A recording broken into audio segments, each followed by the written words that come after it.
All right, a very good morning, good afternoon, good night. Okusinzira munsi mutwalo nakolwa lero abanyoro n'abanyoro katimba ramkiza muromuta bamunna mukodeyo Kenya bonna East African community abarizenyu ate n'abantu abenjawulo bestasobola kwogera mu nnimi nga bwe muli munansonyiwa, but I understand you understand English, so and that's why I come here to say hi to everyone and welcome to our program, Online Television Flashlight. We are here to serve the nation. We are not serving any individual here. Kugambe tukola tuweereza nsi yaffe.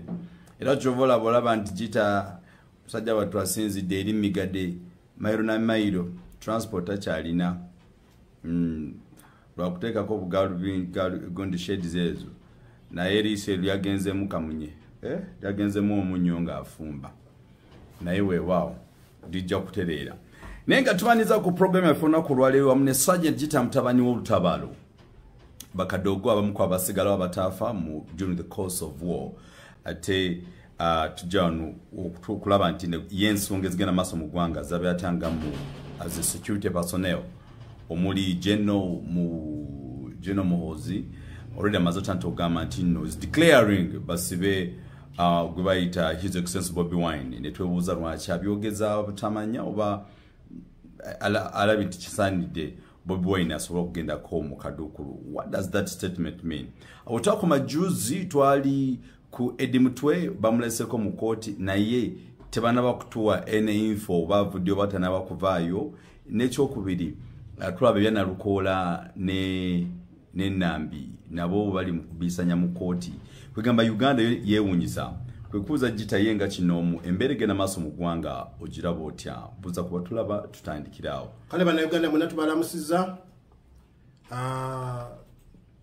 mwenna abali ebwe musize ebweru baganda baffe bonna abalekawo Uganda ne mugenda mu Sweden ne mugenda Australia ne mubeera Boston, Massachusetts, Canada, UK kubanga waliwo banna Uganda abali eyo nabo bagamba tebagenda kudda mu Uganda nga President Museveni afuga Uganda. Kati uyenga kimuli ku mutima nti nze nja kudda Uganda nga nkwidde ndi Museveni avudde ku ntebe. Kakati ffe bapirika ne tugamba no. President Museveni yeyetwala mu nsiko. President Museveni ffe twamuleeta kubanga yatuuka naye n'alabanga ekintu kimutuuse mu bulago n'agamba agende nkwate government. Naye ng'ate waliwo Pistox in Nairobi olidde nga bagamba buli pate eya Moses Ali eya Juma Olisi ba Rescue Front ba Limononzi UNLA Fedemu Kayira buli bantu baleeta abajase 2025 tukoleje erigendo kuyamba Uganda tubeere omuntu ogwo then bano bali leaders tulabe where they can fit in a government. President Museveni ebyo naye alabanga kuyiwansano ku mazzi ye n'agamba alina okuwamba Uganda. Bwe yasalawo n'agamba nti tugende tuwambe Uganda teyajja yekka yateekawo ebibinja. Bw'ateekayo ebintu kitegeeza ffe twajja okuwamba Uganda ffe. Kati bani ali mwana muto mu kwegatta ku buyeekera ate nga segatta ku bantwala mu buyeekera kubanga olabagamba no mwemwetwala mu nsiko biki Museveni tabakwatangako. President Museveni amasomero g'eruweero gonna atuwulire bwe yasalako n'agamba nti aleese obuyeekera mu Luweero baalagawa. Era abaana abato be mwalaba obuwala obuto baavaawa. President Museveni teri muntu yava Lwakitula n'amwegattako. Nali mu nsiko salabako nti abantu bazze 2,000 bavudde Lwakitula, bavudde Lubindi, bavudde Kasaali, bavudde Gundi, Kasonji, Bulemba, Biguli, Bihanga, Ibanda, Kamwenge tebaaliwo. Naye twasobola okujjanga abaana e Busunju, twasobola okugenda Bugerere ntujja abaana 4,000, twasobola okugenda wa ng'abaana Baganda from Buganda. Kati yonna agamba nti Abaganda tebaakola. N'obabuuza abalwana mu nsiko baali baki? Ennamba eyali esinga mu nsiko mu Luweero Triangle baali Baganda. Abanankole baali batono, Abatuusi baali batono. Yes, foundation y'ekintu kyonna yali y'Abanankole n'Abalaalo b'Abayima. Naye nateze mu nsiko saawirako kintu kibayita Muyima. Naye nawira Omunankole, ne mpwira Omuganda, ne mpwira Omutuusi. Those are Kagame, Smile Wejema, Bakulisi Bunyenyezi, Badodo Viko, abakuirezo basi zimula bakasimanyi Trinity. Dodo Twahirwa was in the bus. Bakayomba Nyamwasa, ba Adam Waswa, Babitamazire, yali escort wa Museveni ye Mundurani. Babajire, olide. Kogamuga muloza anti no muloza betwogera batuli balalu obachi. Era ebigenda mu Uganda tele kipya. Okujjako okwongerako obwongezi. Olide. Kyakulanyi bamukwate, Nupu simanyi bichi. Nupu it is a party. Let me tell you this. Nupu party, it is a party registered and President Museveni is the one who authorized the parties to be in Uganda. Kato ya gamba, Chagulanyi asosola, tribalism, what about best opportunity to tribalism? Let me tell you this. Tell the regime, China tribalism. Holiday. Okuvaku obote wanu, genda kwa amini, simanyi banubi, simanyi koboko West Niles, atele bala bange bizubiri yao, ba Moses Sali nebe salamu ne baduka, bano ba abiriga, ba bamuze, ba jumori, sitwagendo kuwamba bonga bali mubibira. Luwachi balwanyisa amini. Buli jimwe bana ebizibu yayo ne NRM twajja sibwe tuli bakazora mo balabye John Kazora betrayed my leader kati omulalo bani abamu betraying ngate baganda bali mu bufuzi ye arabe ensobi weri bamusibide bwerere eyamusiba jimu mwezi Lukungiri boys oba mu kiga aba mu Narwanda aba mulalo I don't know that na ye ani yamusiba na gamba no mwezi nasiba jimu mwezi nasiba de kimuluma nenga amusibira ki bintu bya mirimu kubanga wabye sente bichi newe na abantu babye sente Kanyankole Tadeo yafa nga yevumali jimu eno why yes wa sente zabule zengo ye mwizo musonyiwa nolwecho tuze ku mulamwa okulaba nti bana Uganda fe tujjo okuvayo tubabuire kubanga muira ebintu bingi bya muira mu Uganda fe tuli bweru ne tuli ba overseer for one thing eno regime fe twagireta. Whenever they go astray, whenever they go wrongly, fe tuli ku ground bo balowooza nti bajja tusula ebweru tugenda tulime kasoli tulime ebijanjalo tusomba amazzi mu tawuni z'Eruwero ngabo laba Captain Terulaga ali Luwero Captain abalwana muziko mumanyi Captain Terulaga olide kubabukubi asomba amazzi ku paaka y'Eruwero Captain chikomeko yafa bubi Kazola yafudde bubi lwakubacha Abanankole bo nebeterana nebagonzana bayine ebintu ebi kubanga guli musayi they are Bahimas, they are Balaros, they are Tusis tebesosola wano bajja kwerwanya tumukunde yarwanya ne Kayura simanyi bichi but they are same blood ero jabasanga batudde omoyo bati Kayura tajja kwata mutumukunde amkubedi konde Ila jamula Musa na kwakula no gamba chi amagara obatu mukunde ze Lieutenant General Kayura is a general ila jasanga yetu mukunde jamba afande Kayura jambo tumukunde no such no gamba chi obuzire nyanyo ndiyo no such and yo kasaga mwencho tojja kunambula ni afande niza kuiza ila abatu mukunde ngavuge muruka nganyide wa Kayura bwana agenda okuvayo nga mwadde embuzi 2 amwadde amata amwadde kifukutu akoze chi kakati fa Abaganda I'm not a noob person, let me tell you. Nze nava na yingira obuyekera okuntwala mu nsiko sina party. NRM sijimanyi. Njimanyi as a political wing of the NRA. Let me tell you this. I'm a professional rebel, I'm a professional soldier. Mwe tumazo okuwamba ne tumutufula regular army. Ne mutukozesa bi files. File byetwala nikamu file twabiteeka mu yes. Naye mwe mwabifula ate bisasiro. Ne mutukozesa ebirala bubonga amani nakola ninokola amaje emyaka 12 alina okozesa emyaka 3 mu mmeka kitegeeza gwosala nakuba nkumbi kubanga wayono n'obudde bwange bungi nnyo ng'onkumira ku bulimba ogambye bokola emyaka bwegiti you have to be promoted n'otankuza ku myaka bwegiti nava mu nsiko waliwo mudaali ogwaluwero medal kubanga eri yali blood medal mukuyiwa musaayi sikufunanga naye musobodde okuwadde balebo betwakwata kati omuntu blame mwe balida oba nosanga abaana bonna ab'ensiko tebalina midaali kati nze mbalabe nti muli balungi nnyo era nti yagitawagira ye NRM omanyi Museveni mwe mwamuleeta kati nze Museveni mwagale kuki nze Museveni nasigala kumulaba nga bwe namulabanga mu nsiko kubanga zisagenda mu nsiko kulwanira Museveni mwatugamba tujjawo government embi abatta abantu abacholi n'abantu nekimanyi tulwana otalo oli tribal owidde NRA versus tribe of Acholi and Rango and Obote and Rutwa ne tuyingira Kampala nga mwe bitugamba ne mutulaga ati abantu babi nnyo ne tujjanga tuli hated with those tribes of Acholi, which means the war of Luwero was between Westerners and Acholi and Rango Northerners. Nekati fabana abatutwala ebintu bingi ne mutufula basiru nnyo mulowooze nti tumwalinganga abagamba nti tubatuuse fe tuli madaala mwemwa ekintu kyammwe era mugale mweyogerako nnyo ng'abaalwana mwabirimu musanvu oide teri yabagamba mugende mu nsiko wantaddewo dialogue President Museveni akaluka mukubye yakimanya nti Obote tagenda kuddamu kumpa kifo kubanga n'okufuna Minister of Defense. Let me tell you this, mwami mulowooza tetumanyi bintu tubadde n'abantu bemwali nabo ne batuwira everything. President Museveni okufuna ekya Minister of Defense Obote yali tagenda mu kifo neki ngera agamba ku Nairo Mason obalondera ebitiibwa byonna ebifo bikinga agamba Museveni is a Rwandizi. Let me tell you this, mubimanyi ne tebawala kubyogera. At the end Museveni ebiseera ebyo nga tanabafukana the general at the kinga Mr. olwasembayo yagenda mu Nairo Mason n'atula wansi ku carpet nagala tula ku ntebe. Obote naga, what is the problem with that younger boy? Ngamita younger boy, ngabu yalitanga Kagame, Museveni, that's the younger boy. Kagame paka yamgaba sebo. I'm a statesman. Why are you calling me a younger boy? Ah, Kagame, you are my boy. Kagame na Ghana. Museveni atako kama yanti President Kagame. Eri nsindala, katibi yamula banga ku nsiko, DMY basi, mayu Kagame report here, naduka, nika cross country, na agene Entebbe byavaawo. Is now a president of Rwanda. President Museveni atimanya oli musajja munne takyali boy. Kakati Museveni atula ku carpet.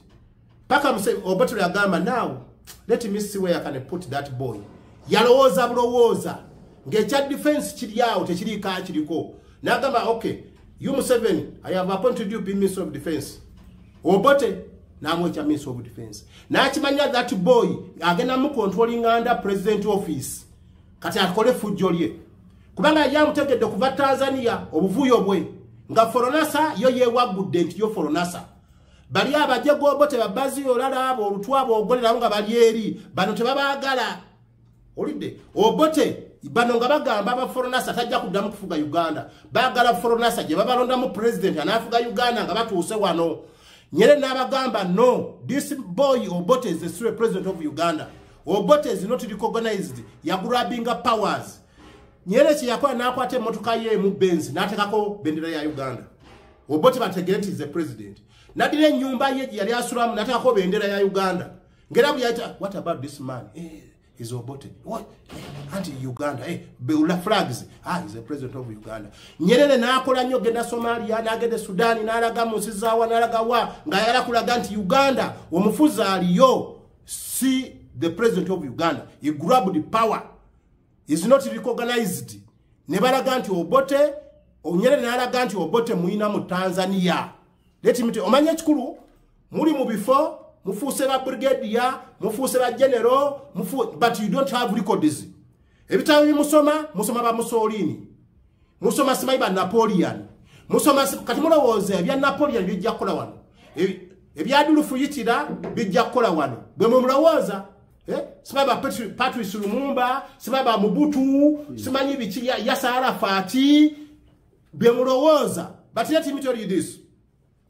President Museveni bwe yaleta n'obuyekera. Uganda yasigala kyekimu. Oide, twala tuogera ebintu bino nga mutegera bulungi gita musoka yagedde ki. Abantu baafa kulwa President Museveni. Yatekawo obuyekera, let me tell you, President Museveni agenda okugera mu nsiko nga Obote tanatako yadde bantu bawera 100.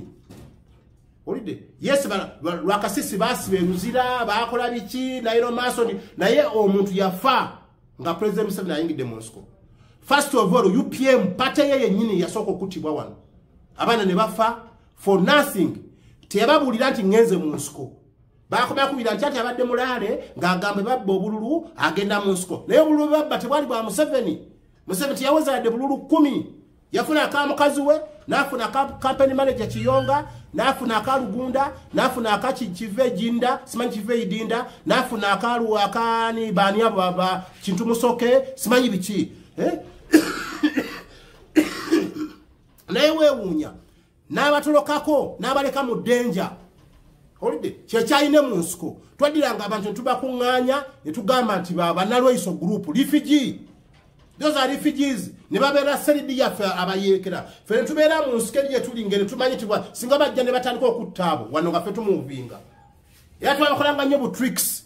Ffe ne tumuvinga bali ne bamanya nti abayekera gye bali bajja kujja batuyambe. Tetwakolanga rescue. Abantu ne babatta. That's why you see all skulls in Luwero bafa ku lw'abayeekera. Kubanga twakozesanga bo. Olide okuba seridi yaffe nga zengabo. Oide. No, kakati singa banakubuuza. Yes, please. Olese information eno. Yeah. Kiseera kino. Tekikuleetere bukyayi eri abantu abamu n'ababali mu gavumenti. Ate buzibuliddawa. Ebyo byonna byafaayo. Nawe we tulaga.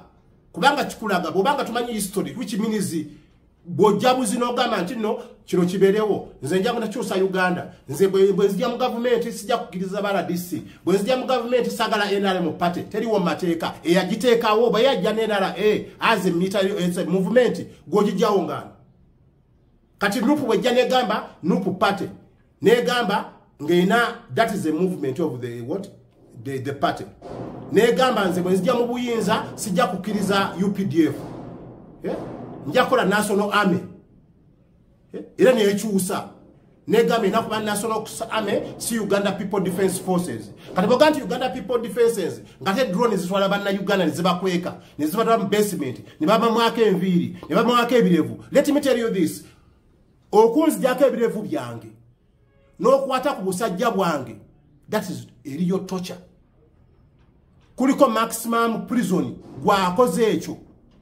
Bwe tugenda mateeka amatuufu kubanga amateeka ga Uganda go gaafa. Esaazo no ndaba mawa ayogera nnyo era yeddi mutwe ate bwetasana nakusibibwa agende Masaka amugyeyo. Sikwogera bwe ebintu bya Uganda sikwogera. It is an action. That's why nze njogera nga lebo nze ni muyeekera. Okufuuka lejjula ame banteekayo buteesi. Era nesigala nga ndi NRA. Neva NRA nefuuka UPDF.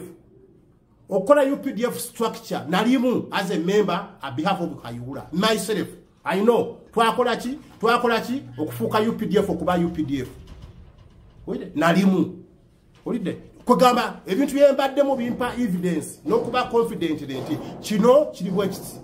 Ekyokujja amagye gonna against ko gave mu magye meeting nalimu ng'agikwira Genosale ng'agamba abasikazi bonna abakadde ab'ennamba zonna enkadde tetukyabaagala. Genosale. Kati bongamba nti no amagye amakadde bagajja mu magye baleesa abapya ba application. Baleesa abapya ba application. Sibaba job sinkers. Simanyi biki. I know what is taking place. Ochiwira? Nocho doctor nyakutegeze bintu ntituyageza busungu tutwa netulaba Uganda we weeraga. Oshaba kati bwe tuba ntino twalwananga nga tuwira Kampala abantu panda gali abantu baba yiwa mu nyanja abantu baba twala eruza baba yiwa ne emmotoka za bitipa ne bayiwa buya ne bamenyeka emikono wala batava luzira. Oshaba abajja Benedicto Kiwanuka mu court nga awozesa Chief Justice gali maje Special Force anini gyali yesiga esaazi no YSFC esaazi no kinewunyisa nnyo okola buli ekintu we kibeera osanga amagye ga UPDF nosanga aba SFC nosanga aba police nosanga wo abambadde ebyamadodo aba police nosanga terrorism ya police nosanga security tano zonna nga ziri ku kintu kimu kati order yaani order esoka abasi byakagaba order esoka eddako ya SFC ani akuyira SFC afande Mugisa David simanyi Mugisa ani olidde ani akuyira terrorism kati awo umanyi kulwakisebera security emu kubanga which wano obubyo bwonna obuliwo it is the work of the police olidde Kenya ogiraba ogenda okulaba amagye g'eggwanga okuvaayo nga ekizibu kinene nnyo naye abantu bano bambadde jaketi z'amadoodwa they're not policemen bantu ba rapid simanyi administration simanyi biki olidde administration bali ku buli kugombolola buli wa balina zi 110 balina biki in Kenya naye wano security 5 ani azifuga era order balina yani umanyi bayinza okubaganawo ne bakubagana kubanga tebalina order Mzee Museveni agenda kuita mulago waliwo security 5 SF sega wewe order zidi ya uchichi beba manyo ba mzee yajja oba akyanaaba oba akyakuuta nkyacha now kweganula ba security teri okay now kakati fe ngabali mu buyekera kubanga let me tell you bino tubyogera kubanga batusaddaka nga tuli baana bato kati bode balowooza nti bebana tugatubere bwe wa system kubanga batukoye tu expired batuita rejected product tujja kusirika nze jita sinza kusirika nga sina bazadde. Let me tell you this regime eno government yaffe eno Uganda yaffe waliwo abajja okubeerawo kati abala abayita ab'amaanyi naye nga bajja kugirekawo byonna bye bakoze bajja bitulekerawo bagamba kizimbe kyali kyagundi nga tekyali akisolooza bojja n'ogamba nti ffe bo balowooza nti bijja kubanga ebyabayindi amini bye yagoba nti president wetwawamba n'agenda India ewayi simanyi oyo simanyi Gandhi biki ne yeegula nabagamba abayindi muyinza okudda abaana babe ne badda ne bagamba this we are here Masadafu this is our plot ne balecha ipapula kuve mu lands ne manya nti ejja kuba fera we bipapula kuba bagenda kulya ne bafuna $1 ne bagamba wanu waffe ne bagobawo gwe mu Uganda era obalaba mu bali mu Uganda kitegeza regime enejja era ejja kuddamu go baba yindi regime enejja ejja go baba Somali mu kisenyi kya Uganda si kyaba Somali aba Somali they okay they have a government in Somalia let them shift to Somalia there is a peace now ubafala ididi yabagwa mu Somalia there is no Somalis of Uganda but you in the constitution but you find the Rwandese of Uganda and they have their country in Rwanda kugawaliyo ebintu byona bategeze ncha nabadika bana agamba nafe muteke mu Uganda constitution ojja kusanga in Uganda there is dinkas nati bagamba nti ekyo budo businga bakikola bagala kusigala nga abaweza obululu mu gundi mu naku z'okulonda tetuganye bakikole kubanga bagala bululu naye tetujja kukiriza Uganda kuba diverted nga buyanditambudde kitegeeza generation ezinaabawo mu maaso tujja kubanga Libya tujja kubanga Syria tujja kubanga abola basimanyi Saddam tujja kubanga mabola bensi zonna ezizzemu obuvuyo kubanga teri yali amanyi nti Bashir ajja kukola ki ajja kuvaako yali powerful ayina buli kimu botunda Bashir gundi Saddam yali powerful nga bulabo omujasi wa Saddam bano SFC biwero kati ko jonga SFC batadeko simanyi ebichi kukokola simanyi batadeko elementi simanyi ba galubindi ku maaso galubindi yagula 13 12 bajikuwa no yambala kati kulaba ase abakambwe nnyo ulide bayine mundu ziri government za yand zetaina ne weli Saddam ba mujja mu kinya ngate yamuwayo mu Sudan muki mu Mwarabu munne ulide Saddam weli Saddam ba mutakunaku abasilamu ibamuteka mu omuguwa lunaku lokusala abana be ne babateka ku bisenyi ne bakuba amasasi gena wa Gaddafi naingira mu pipe nabera mu andachi mu underground nga ebwe Tanzania kutuna yadde ku musana oide Gaddafi ne bamukwata Gaddafi ne bamusiyaga Gaddafi ne bamukola buli kimu ekyetaagisa Gaddafi talina malalo ne bagene bamuziika ne bagasiringa timu yagenda muzika naye ne bagisanyawo ne bulldozer eteri mutwayizo Gaddafi bamuziika oida Mobutu Kongo nga Mobutu lyagitegeera teri kwambala coat teri kwambala tie teri kwambala galubindi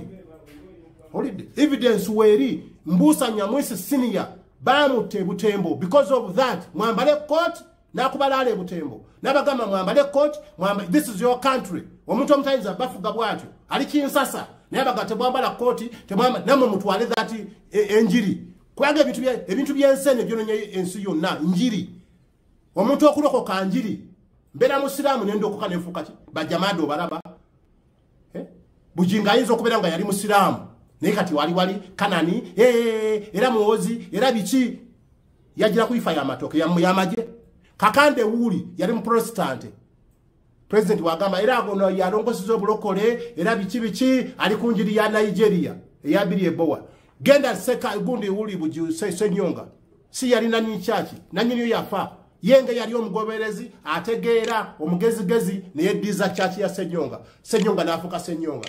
Injiri terrorism yowiramu simanyi Somalia, simanyi yowira simanyi Europe, yowira simanyi wa injiri. It is a prophecy. Museveni okugenda mu nsiko njiri n'alimbalimba abantu abaganda bikingira kuza kabaka simanyi bichi kabaka Mutebi ali wano because of Queen Elizabeth, not Museveni. Let me tell you this. There was an agreement. Kaira Andrew get a copy, Njuba Kaliga get, they went there 3 people. Queen Nabuza Museveni, Nabuza nemugenda kuza obwa kabaka. Niba mutunira bebati, Museveni nasonga Kaira. Kaira n'agamba yes, we are going to tujja kumuzaawo. Queen simusiru ngo muzungu n'abuuza gwagane nti bagenda kuza gwogenda kola ngani. N'agamba me am a refugee, I have to go back to Rwanda. Museveni Queen yawandika ngo muzungu kubanga abazungu bose basirunga nyonga bola babana Uganda wana balowooza nti bote ba we oyo katira ba obusosoze olide mwemwe atulumbe waffe ate mu mugambo obusosoze lwaki wabeera ye wamwe nolima kayinja n'amatooke lunde ente genda okamamata lwaki wajjewa gwe yave gye wava mayiro mmeka olusi watambuza nga yabigere wajjano nga owunya obusa wajjano nga oli mu lugabire gwogamba nti abaganda basosoze nengo babadde mu myaka 4 ogagga wadde muzimbye Kifumba muzimbye Najera muzimbye mu Wakiso muzimbye buli wamu bwogenda mu Wakiso n'obuuza amayumba gawo gonna gabanankole newe buuza tibalina waabwe famu bazireseeyo sina famu za bisenge basengenge batekako nkoni luyenze lwe basimbye naye naawulira nti neiba yalisizamu n'ente seba agivuga emmotoka ekiro n'agenda n'ebiso n'ateba ente ziri teri abagambako oba kiwalise ente mu famu yange oyakundetaano nkwa biki sente zonna ze babba mu office bagulamu ddagala kufuuyira famu era gwe tayinza kuyamba nga gita naye ng'asobola okugula emikebe gy'ente gigende ewaabwe olidde naye bagamba tuli basosoze.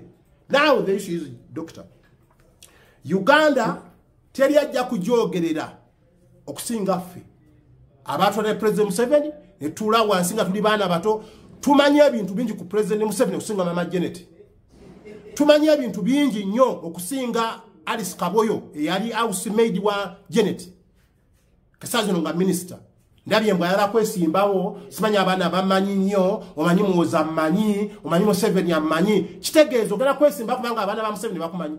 Or you stand as a person, you talk as a person. Jita msoka yogera chi bayogera mulimu message naye message jawadde aleso bwa minister Luwero jatalwanira jatamanyi nti Museveni amanyi nti wano Sonko batta obuwanga webuli kubanga Museveni talina kyatamanyi mu Luwero awo. Amanyi nti Kadunda batta abantu babokya n'ebidomola, amanyi nti Kalangalo batta abantu. Museveni talina kyatamanyi mu Luwero awo.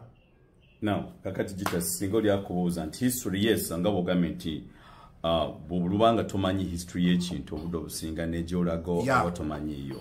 So it's very important for us to know the history. Kakati olowooza history eno b'ogibuulira abatulaba n'abatuliza bajja bitegeera. Naye ababikola basobola okufunamu enkizi yonna bagamba waayi twakola kino tusobola okukyusaamu. Olowooza gavumenti eno ekyalina amatu agakyusa mu nsonga zino ezigenda maaso mu ggwanga? Mukulu Dr. Ayebwa kyobuuza kirungi nnyo. Twali mu nsiko, abantu be twalina mu nsiko we bali, abagenda e Rwanda bagenda because they were refugees here in Uganda. Bajja no mwata no mwenda nga sinna bana kuzaalibwa. Ekyabajja e Rwanda bakimanyi nti Abahutu tribe gye twayingira fa batuusi batugobayo babalaba nti nno balina empisa zaabwe kubanga tekyali nti by chance abatuusi tubagobe. Balaba nga bagenda kufuuka problem mu Rwanda erirake nti erina tribes, erina Abatwa, erina Abatuusi, erina Abahutu. Abahutu ne ba overrunninga Rwanda as a Hutus. They are the owner of Rwanda. Ekinga tugambe ennaku zo nti Abawestern Abanyankole mbu bawambye nnyo eggwanga. Anti that agenda are there okusanyawo Buganda ate nga tekiza kusoboka. Wana Abaganda ne basigala basatu bajja kusigala tebajja kugenda babeereyo enakapiripiriiti. Okiraba? twajja mu buyinza nga Western Uganda Mostre Lwakitula group bayima balalo bakinga balinga bulaba bakolomojo aine kolomojo tegenda kukula nga bolowooza kubanga kolomojo abantu abajja mu buyinza balowooza bajja okufuuka okugichuwinga baina gorodi baina buli kimu kolomojo bagagga naye lijimu buli ejja etunda kalamoja okiraba aine babba nongama kalamoja mubajjako emundu ate mumbawe emundu what do you expect gwowa nolowooza nti omutaddemu military skills mukonji mukolomojo naye nga bali baganda be what do you expect gwe nolowooza nti buli kiraalo nja kiteekako emundu zange ku bantu b'entweninze nga tebakolomojo what do you expect lwatakolagane gundi loduuku namugamba mujje kyo mutwale ente zino olire nakuba amasasi gakubye naye ng'ente bibiri zakoze eki zagenze kubanga eri kalicha nti omukolomojo buli lwazaalibwa alinga mu Isirairi Omuisirairi bwazaalibwa bamugamba this is a weapon you have to be a soldier era akula amanyi nti ndi mwana muto nja kuba emundu omuteeso bwazaalibwa bamuteeka amalwa ku mimwa ne bamugamba teeka ojja kunywa ajoni era naanywa olide kati ne bw'omufuula omulokole ne bw'omufuula ki munywa amalwa that is a culture omulaalo omunankole biki akimanyi nti tulina okunywa amata okiraba n'akimanya nti omunankola alina okuba n'ente omunankola alina okugenda n'ente mu nsiko omunankola alina okukola bw'ati omunankola bw'asula mu kiraalo n'ente yetafaayo era yeebakawo n'ente ne zeebakaawo tize kalica olira n'olwekyo ebintu ebiriwo kati leeti miti eri omukulu ayeebwa ffe tulina obyogerako ensobi zonna eziri mu Uganda nezitulaba we cannot keep quiet. Okimanyi nti mukulu Tibuhaburwa kozi yagamba takiza kumuyita Museveni so tukagamba ka Mr. Museveni olowooza essaawa zino nga ebyakolebwa abakaboyo baninga bibiri abijjukira oba yabyerabira ali mu nsi ndala. Let me one thing. President Museveni eggwanga lyamuva mu ngalo kasita yatandika politics owa sente. Essaawa zino balaba Kyagulanyi aze n'emite kubanga ati Jeno Kainerugaba yamuyise mu yeekera. Jeno Kainerugaba tugenda kukwatawo mu politics tujja kukwatawo maasawo kasita Jeno Museveni yateeka politics n'amuteeka mu sente abantu ne balowooza nti politics wa Uganda wa sente wa kulya kubanga President Museveni waba afuna bilioni 16 ne mukyala we Janet Museveni that money is enough tweza kunga nti President Museveni aina faamu y'emmere y'amatooke e Masaka omuwira Kisozi aina faamu y'ente n'owira Kawumu eriyo ente ze yika 8 kya muntu ogu e Kawumu mu Luweero ne webuuze ettaka yika 8 Museveni yalifuna atya olidde naye nga abantu baayo bali banaku beekubagiza genda olaba amakubo g'omu Luweero genda gye twasiize bakafane katimbo abantu gye yajja abaana n'atwala essomero ddamba ly'e Masuuliita genda ondage mu ssomero ly'e Masuuliita ondage mu Genero 92 ne yali headmaster abaali abasomesa afudde kapiteeni n'omusomesa omulala lieutenant yayine ku kamera naga naye Muzeeyi Museveni nange ondowoozeeko mpeyo ka meja kati ranka bazisabira kuki ku kamera nenga ti waliwo promotion board Jacob Asimwe yali headmaster we Masuuliita tiyasobola kuziika musomesa we nga nsonga kijawa tetuyinza kumanya kali yantumye obubaka n'agamba ngaze Jacob Asimwe okuva mu ofisi yange assistant advisor to the President Museveni sobodde kujja ndi mulwadde nalwala ennyindo naye nsobodde okuleeta obukadde 5 kati mbo bamuziike no message kubanga ebyennaku zino byafuuka ani afudde Muganda Baganda kwerwanako ani afudde Mulaalo Balaalo kwerwanako ani afudde Mwiru Abiru kwerwanako ani afudde Muluuli Baluuli kwerwanako olide Kazola abadde mu FDC nga bamufujja ndusu akazino abaonorebo g'omwana n'omulaalo konga nafa kinaba abashiija Museveni Besigye n'omukiga bwe yafudde abalaalo bonna mu office tebaakoze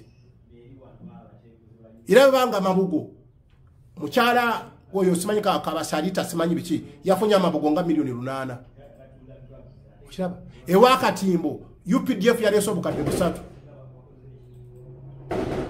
bakadogo ne beekolamu omulimu nga bakadogo ne baleeta miliyoni 4 abaana be yasomesa nalweyiso naawe amabirizi kuba tasobola kujja mu bantu kati naawe obukadde 10 President Museveni aweereza obukadde 10 Museveni yamanyirawo amabirizi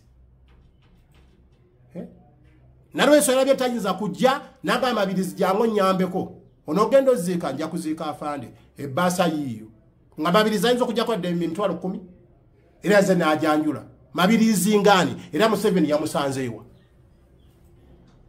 ulidde obafa abaalo bana tusobola kulaba Museveni mabirizi eyali MP amujjawo simanyi galabuzi byebyo ulidde. Now the issue is teri message gye mujja kufuna ntuufu okuva mufa abayita President Museveni mu buyinza era mwesuneko okulaba nti musobola okufuna ku bigambo nga bino bajjira bye boogera tetweyogeza tetukola naye tuli over focused. Uganda we weeraga basi yaye NRM bwebanga side mirror zaavaako indicator tekuli we are focused naye baani abazijjeeko olidde kubanga kati omuntu bw'ovaayo ba CDF bonna babaddewo njala muŋŋambe nti nno Mbadi yasiba guudi njala muŋŋambe nti alonda yakwata omwana yinki wa Kisekka n'amusiba yamulika luzira tamulina njala muŋŋambe nti Kazini yakwata omuntu akola mu Speak Hotel kubanga biki yamuyisaamu amaaso n'amusiba yadde mugisha mundu njala muŋŋambe bamugisa muntu bonna jejo odongo bali tumwine bonna tumwine abadde ayogera no sense way naye nga abeera calm somehow. Those are Ugandans. We came from the bush. Those are peasant who are a person in the world. Ngalimu ka mentality kalika ideology. Naye kati omuntu ofuse CDF. You are lucky to be a CDF. Kubanga bofuga abamba sini yabo. Zena gamba jita msoka sergeant. Naye I respect ya kwene kali Rugaba and he has to respect me.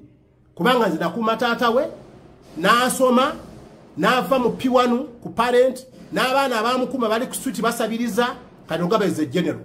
Era ayita ndagakala omulabo oyo zena mukumanga. Ani boy olimba wachogera n'omulaba. Where are you going to get him? Ngende tukwalinzi jemwe pale ku office ngambe sebo zena kumanga.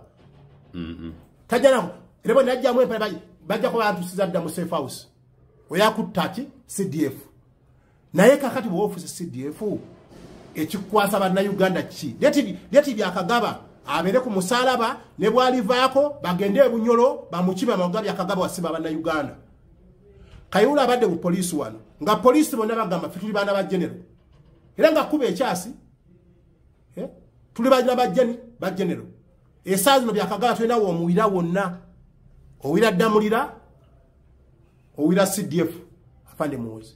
Esawa zino amaze okutoa order bakwateka Kyagulanyi. Neta manyiri repercussion which is going to take place in Uganda. Olidde. Ekyajjako Gaddafi kyava mu katale. Kumusajja wa Kigali. Just Sudan mugati. Amajene gavuga tanka ni gadda mbasiye gamba kyecho fe tulimabe gana fe twako wadda. Gana amajego labagonna gamba the uniform to those anti they are equally. Nasoma najja mu maje kola maje naye ate empira bano bangamba nti mulina okuwagira MK kati obonzi je kumulamwa. Okay, yes please nolwecho nga owumba mukulu doctor ebiri mu Uganda abalaba Uganda nga eri peacefully nze gita musoke ndaba nti there is a cold war anytime from now. Je mutalaba are you predicting naye nga drone ziri mu banga ne tezinnakola ekyo kizinako zikyanoonya zinyigewa zinyigewa mwalabye zi kamera zona zijudde enjuki ko azirese nange neewunya. It is a miracle. President wagenda okujja kamera ne jule enjuki Museveni n'agamba meeting njigaddewo omuchwezi yatidde naga what is this abachwezi bedimye kitegeza yagenze kisozi koza ku nte olidde kubanga buli wawira muzeyi nga agenze kisozi abayina byagenze okukola olidde obufuzi babagala kubunzi jamu oba President Museveni sazo sakyali nya helicopter akibagenda kujikuba ebigambo bino ebyogeddwa si byange Gita Musoke Kadogo nze sibiri mu nyonga we bazadde banga abafa tuyina okwogera ku Uganda. That is the freedom of speech bintu bye twalwanira ye freedom president Museveni yateekawo.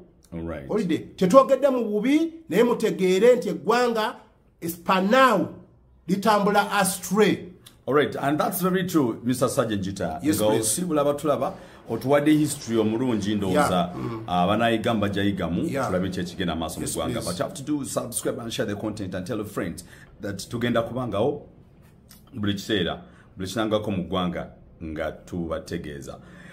Program yaffe ddako tugenda kulaba ku current issues eziri mu ggwanga awamu ne Sergeant Jita Musoke.